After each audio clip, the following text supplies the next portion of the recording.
Hello and welcome back to our Lord of the Rings LCG solo progression series, and today's quest is the Nightmare version of the Dead Marshes, which was the 5th adventure pack in the Shadows of Mirkwood cycle.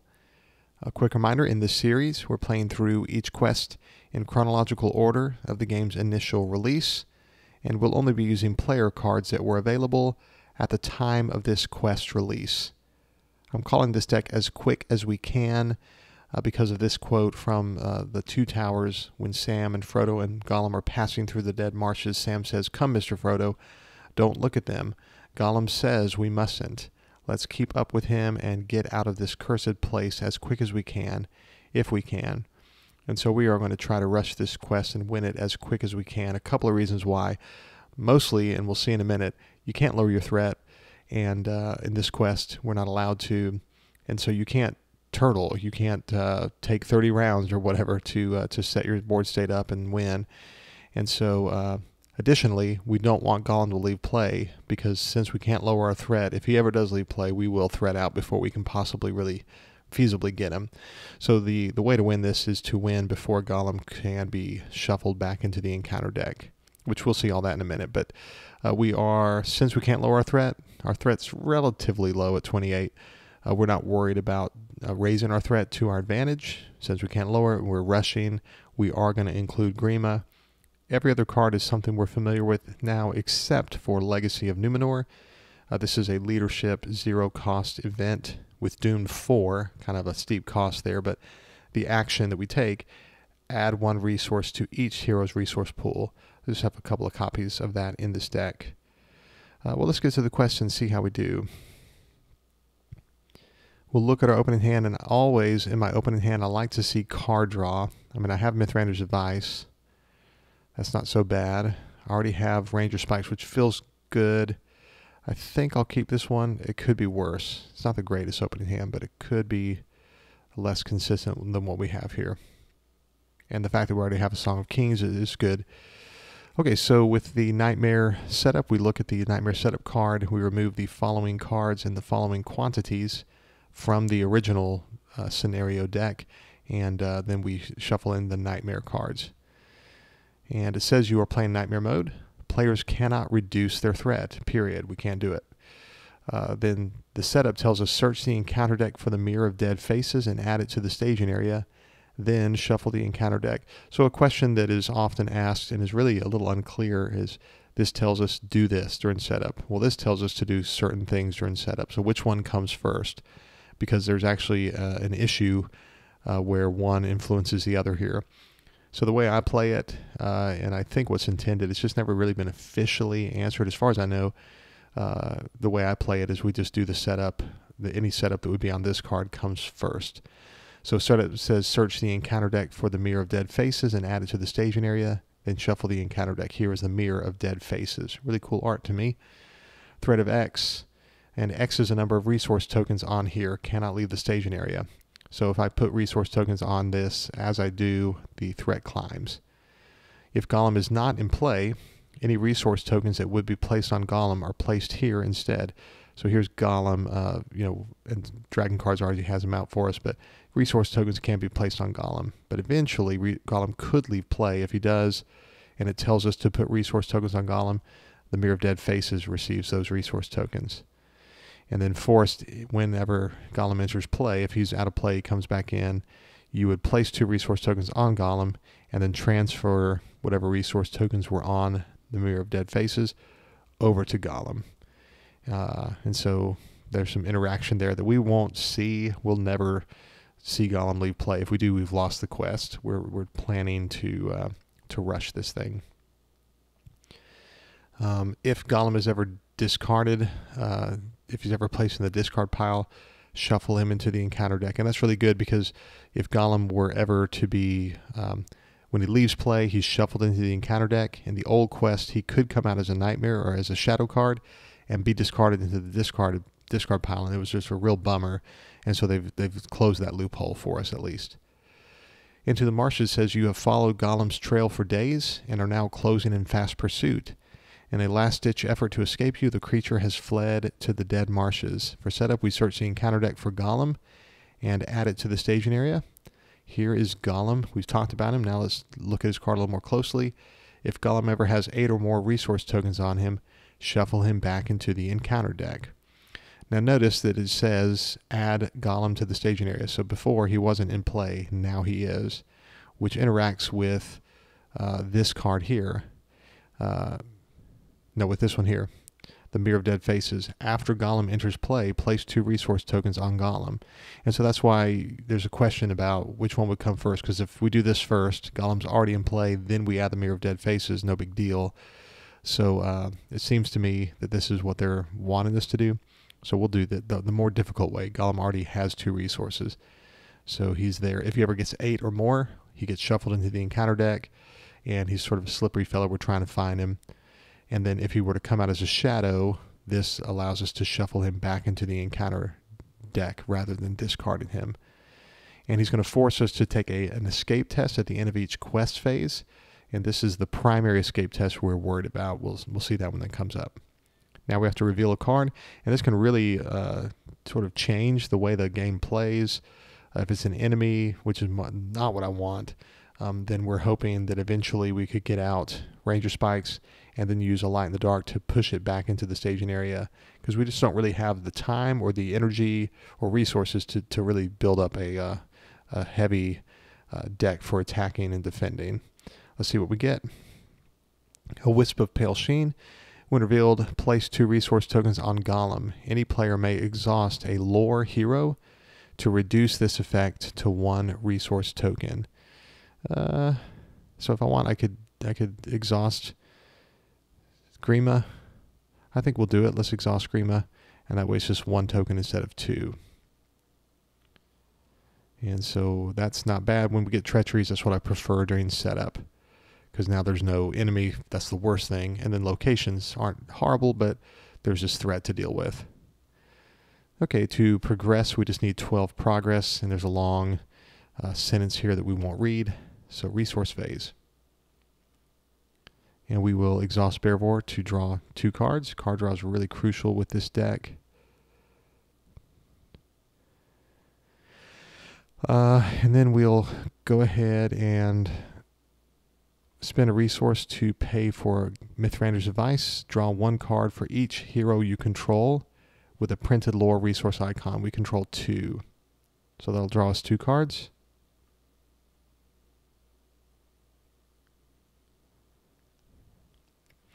And then we will spend a resource from Grima's pool to pay for Song of Kings and attach it to Eowyn. So now she has a leadership resource icon, which allows her to pay for this 0-costed Legacy of Numenor. This is a 0-cost event. Doom 4, add 1 resource to each hero's resource pool. So Doom 4, and each hero gets a resource. So a great card to play in an opening round. We just have a couple of copies. Usually we're in planning, by the way, just a reminder. So we're going to spend 2 resources here from Bearvor and from, well, let me think. We're going to take Grima's action. Oops. Using a time counter to indicate that we've done this action. Lower the cost of the next card you play from your hand this round by 1. That card gains doomed 1. Yeah, and I think what it needs to be is this Celebrian Stone. So doom 1, and it costs us a resource from Eowyn's pool. This gives Eowyn +2 willpower, and the reason why I want this is I'm about to take an escape test, and there are escape values of 5, and with one of these on her, we're guaranteed, unless it's the 10 escape value, we're guaranteed to pass the escape test. And we still have a resource left for a test of will in case we need that. And we can afford to play just regularly Ranger Spikes. So really good situation where we have Ranger Spikes and test of will, and we're ready for the escape test. So a lot really accomplished because of this card. Really great card in certain scenarios. Beautiful art. All right, so we're not going to quest with Eowyn. We want to leave her ready for the escape test, which we'll look at in a minute. So we just go straight to staging and reveal. A wisp of pale sheen. When revealed, place 2 resource tokens on Golem. Any player may exhaust a lore hero to reduce this effect to 1 resource token. Let's just cancel that with Test of Will. And that means 2 less resource tokens on Golem, which is good. And now at the end of the quest phase, our threat didn't go up. There was no threat in staging. At the end of the quest phase, we have this forced effect. It says forced. At the end of the quest phase, the party must make an escape test, dealing 1 card per player from the encounter deck. If this test is failed, place 2 resource tokens on Golem. So we definitely want to prioritize this escape test because it usually puts 2 resources on Golem. If you were to look through the encounter deck, well, this one doesn't make, but there's a bunch of escape tests that only put 1 resource on Golem. So this is the one you want to try to pass. So what you do when you have to take an escape test is you can commit characters to the escape test by exhausting them and committing their willpower. So we're going to exhaust Eowyn, and she's committing 6 willpower. And now it tells us to deal 1 card per player from the encounter deck. And so what we do is we just look, deal it. It's not added or there's no win reveal, but we just are going to look at the escape value. And it's an escape value of 2. And so 6 is higher than 2. And so we have passed the escape test. And that means that the 2 resources were not placed on Golem. So there are escape values. Most of them are like 2, 3. There's some 4. There's 1 that's 5. And then there's a couple in here that are escape 10. And so Eowyn with Celebrian Stone can beat the escape 5. And you have to have a higher willpower than the escape. If it's a tie, then you lose. So if I had committed Grima, then we would have lost because it would be 2 willpower versus escape value of 2. But we passed the test, so no resources placed on Golem. Good round for us. Refresh, removing the time counter. That just serves as a reminder that we've used Grima's action for the round. Next round. Okay, we'll exhaust Bear of War to draw 2 cards. And we don't want to put out another Ranger Spikes. We kind of, and I'm not ready to put out Aether Swordsman because there's a Treachery that can do 1 damage. It does 1 damage to, well, we're at 34. So, but I don't need this many Light in the Darks considering that we already have Ranger Spikes. We're not in an emergency situation with combat. So let's play Daron's Runes to draw 2 cards and discard. Oh, and good, we got Steward of Gondor. We'll discard a Light in the Dark. And we want to play Steward of Gondor for sure, so let's use Grima's action to lower the cost of Steward of Gondor to 1, and giving it doomed 1.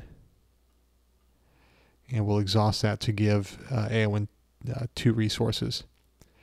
I really wish that I could play Risk Some Light at this point. I mean, you want to be as defensive as possible, so let's use a good harvest. Name a sphere. Until the end of the sphere, you can spend resources of any sphere when paying for cards that belong to the named sphere. We're going to say lore, and we're going to spend 1, 2, 3 resources to just pay full costed Risk Some Light.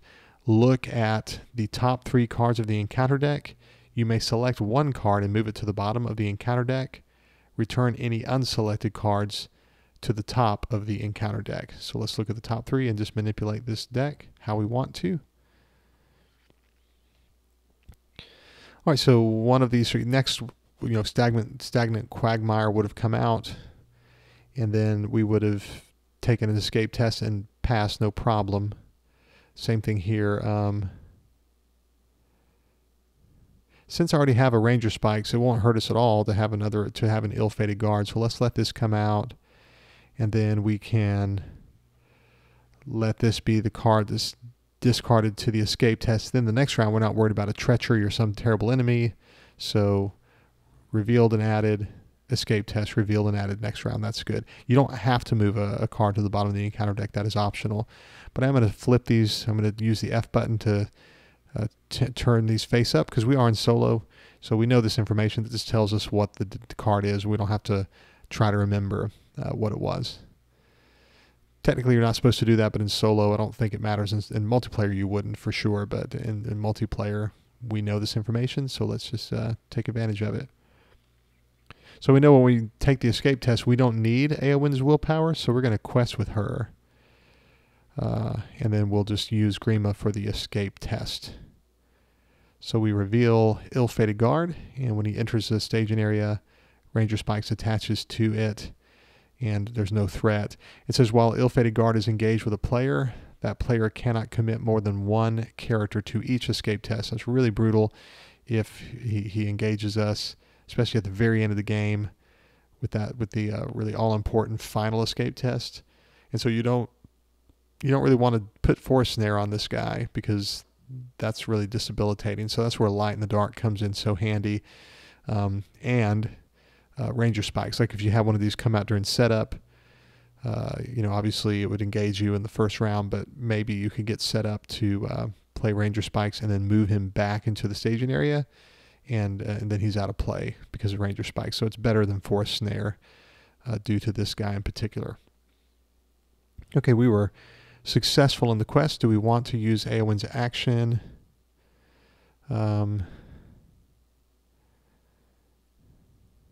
I don't really want to discard any of these cards, so we're going to just make 6 progress. And then at the end of the quest phase, we have to do this forced effect.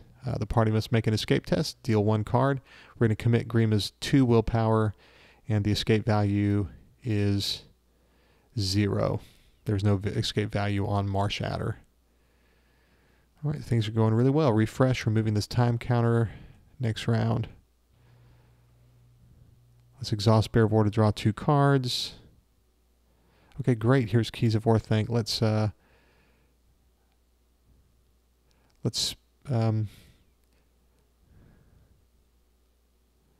exhaust Steward of Gondor. I think lore resources are a premium, so because I want to play this and Ranger Spikes this round, so let's use Eowyn's resource to pay for Keys of Orthanc. We'll attach it to her. It's a neutral attachment. It can be attached to a hero. And then I'm going to use Grima's action, indicating that I've done that with a time counter. And the next card I play will be lowered to 0. It's Mythrander's of Ice. Doomed 1, 0 cost. And in response to the Doom keyword, we exhaust Keys of Orthanc and get a resource back for Eowyn, but we draw 2 cards, 1 for each lore resource icon.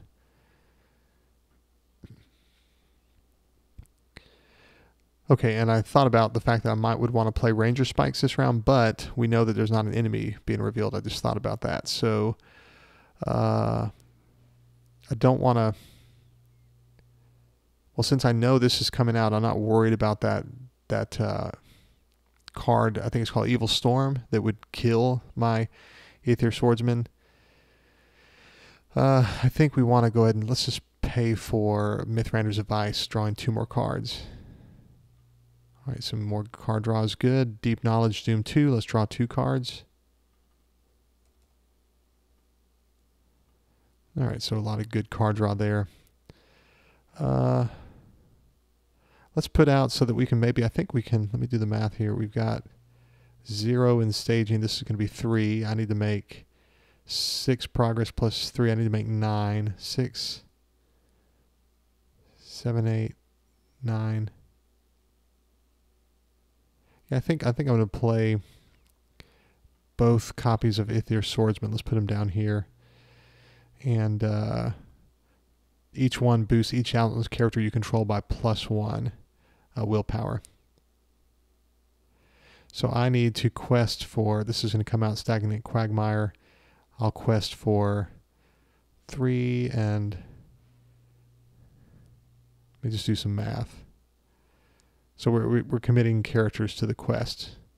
Let's quest with Eowyn and Grima. That would be 8. Plus Eowyn's action. That's 9. I think that's what we need to do. Worked out perfectly. And then we'll just do the escape test with the Aether Swordsman. I wish I had Unexpected Courage. Don't yet. Okay, so we reveal Stagnant Quagmire. While Stagnant Quagmire is in play, it adds its escape value to all escape tests. So we may fail the escape test, but it's not the end of the world. So we made 5 progress, but during the action window before quest resolution, let's discard the Steward of Gondor to use Eowyn's action and boost her +1 until the end of the phase. And so that's 6 progress, and we cleared into the marshes. The capture. After a tiring pursuit through the treacherous marshland, you have cornered Gollum and move in for the capture. It says forced. After the stage is defeated, well, we have to take a final escape test, and if we pass that escape test, we win. Otherwise, we go back to stage 1B. But at the end of the quest phase, I have to take an escape test, the forced effect on Gollum, so I'm going to commit the 6 willpower we have here between the 2 Aether Swordsmen. So 6 committed, and this is going to be contributing its escape value of 2. So let's see what we get. Okay, good. We passed it. 6 versus 4 because of the 2 and this 2. During the travel phase, we will travel to Stagnant Quagmire and refresh. And this might be the final round. We really want to get an Amphalos Herdsman. Let's see what we get next round. Okay, there is one. Yes. Exhaust Bearvor to draw 2 cards. And an Unexpected Courage. We got the 2 cards we would have wished for. I guess I wish also that we had a Test of Will. Okay, we'll exhaust Steward of Gondor.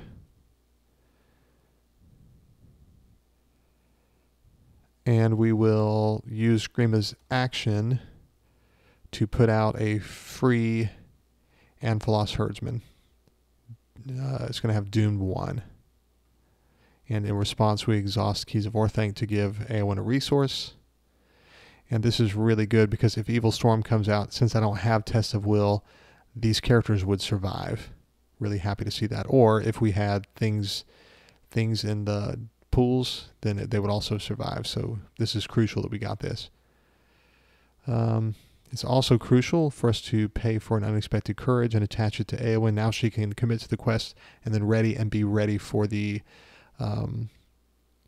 escape test as well. If an enemy comes out, we might as well put out Ranger Spikes. It'll help us with making the necessary progress to complete the stage. I don't really want to put out Wardens of Healing because I may not win this. Depending on what comes out, I may not be able to win here. So I don't want to put out Wardens of Healing and then potentially Evil Storm comes out and they're destroyed. So let's not put these cards out. And we're going to commit Eowyn for sure. And we need to make 9 progress. Let's see, what if I do 10? That's going to be 10 progress is 5 plus 3. That only allows me a little wiggle room here. But then I can use Eowyn's action as well. So this would be 11 progress, which I need 8. So no enemy is going to contribute more threat than 3. Is there a location that contributes?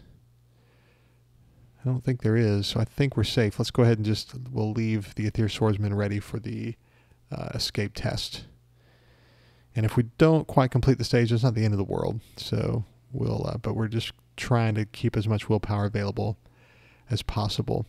So we've committed characters, and during the action window, even before doing staging, let's discard a Song of Kings to use Eowyn's action. And so we're committing 11 willpower. And we reveal, there it is, Evil Storm. When revealed, deal 1 damage to each character controlled by each player with a threat of 35 or higher. So each character, not just questing or not just committed or exhausted, I mean. And so each character is damaged. This is why if we don't finish this round, we're going to be glad we have the Wardens of Healing. They can heal up our characters. But that's not bad. It means we completed, we've won, and unless we fail the escape test, we're done here. So 11 progress means 6 on the current quest. That leaves play. And it says, after this stage is defeated, the first player chooses a player. That player must pass an escape test. This is not the Gollum one. Dealing 1 card from the encounter deck for each resource token on Gollum. So there'll be 3 cards revealed, which is more than we're used to. We're used to just 1 being... and actually, I should have, during the action window, before staging, I should have readied Eowyn. Because this says, after the stage is defeated, we're in quest resolution. Or I could have done it after staging even, but she has to be ready because there's not an action window until after committing characters. So forgot about that, but just important to note that there's not an action window where you could ready her. Once you complete this, you're moving on to an escape test. So we have to deal 1 card for each resource token on Golem. And I'm going to go ahead and just make math easy here. So I'm going to commit everybody here. And this includes Eowyn's boosted self. So let me make sure I'm doing that right. Yeah, I've got the 1 still left over from Eowyn's action. So there we go. So we're committing 13 willpower. And, we're in the quest resolution step. And so let's look at the top 3. 3 cards because we have 3 resources on Golem. We did pretty good with his resources. And we just need less than 13 escape. Okay, looks like there's a good bit here. 2, 5, and 5, so 10. So yeah, there's the big one, the 5. Oh, there's one that's 10, but we passed the escape test. If that one that has 10 value had come out, we would likely have not passed, and we would have had to go back to stage 1B, but then we would have come right back and won it easily. But we won the quest because it says that the final escape test is passed, the players have captured Golem and won the game. So I don't know if I ever really said, but it's important to know because I was talking about action windows. So the only action window that exists during escape tests is after committing characters before dealing the cards. And so there's an action window where you could use Eowyn's action or Faramir or Protector of Lorien and boost your willpower. It is worth noting, though, that this one here, the end of the quest phase, the Golem makes us do at the end of the quest phase, we can use this action, or we can use Faramir, or we can use Protector of Lorien, things that boost willpower till the end of the phase. We can do that action, but it won't have any effect because we are at the end of the phase. So Protector of Lorien doesn't help against this escape test. Faramir doesn't because it can't boost us because we are at the end of the quest phase. So that's a legitimate ruling. So keep that in mind. So that's why, I would have probably, if that wasn't the rule, then I would have preferred like Protector of Lorien with more card draw, but Eowyn with Celebrian Stone does the trick for us. Well, that's it. That's the quest. Did we not see anything here? I guess we didn't really see a light in the dark, but I talked a little bit about that. Like if you have an enemy that comes out during setup or the first couple of rounds, you can push it back, hopefully onto a Ranger Spikes, or it might be, that you have Ill-Fated Guard and you're just dealing with that. As you saw, we really only ever committed Eowyn pretty much to the escape test until the final one. This is really, so this guy's not so bad. It's just he's bad if he's engaged with us at the very end of the game, because then you can only commit Eowyn and you're not going to likely pass. So Forest Snare is not good, and we just don't have enough time or resources to break through this attack or defense and health combo.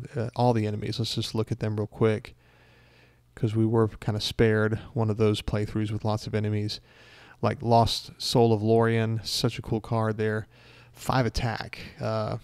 If this comes out during setup or during round 1, we start at 28 threats, so it usually can work out where hopefully by round 2 we've drawn a light in the dark, or hopefully light in the dark and Ranger Spikes, or we could chump with an Amphalos Herdsman or something. But this coming out early is a bummer. Marsh White's terrible, but it has 40 engagement at least. So after Marsh White engages a player, that player makes an escape test, dealing 3 cards from the encounter deck. If this test is failed, place 2 resources on Golem, and it makes an immediate attack. I thought about putting neutral Saruman in the deck, and that's not a bad idea. Just in case you ever do get a Marsh White, you could just take it out of play and not worry about it. But it just worked out to do what I did. My deck seemed to be a little bit more consistent, but I started initially thinking I really wanted Saruman, and I ended up cutting him. Giant Marsh Worm also has a higher engagement, so it's really these Ill-Fated Guards and Lost Soul of Lorien that will engage us early. This one here, Things in the Pools, will never engage us, but it has a forced effect. After a character commits to an escape test, deal 1 damage to that character. So I hate that guy too, but mostly Marsh White is the tough one. Locations, nothing really to talk about there. there's just a lot of treacheries. Look at this one. This is Escape 10.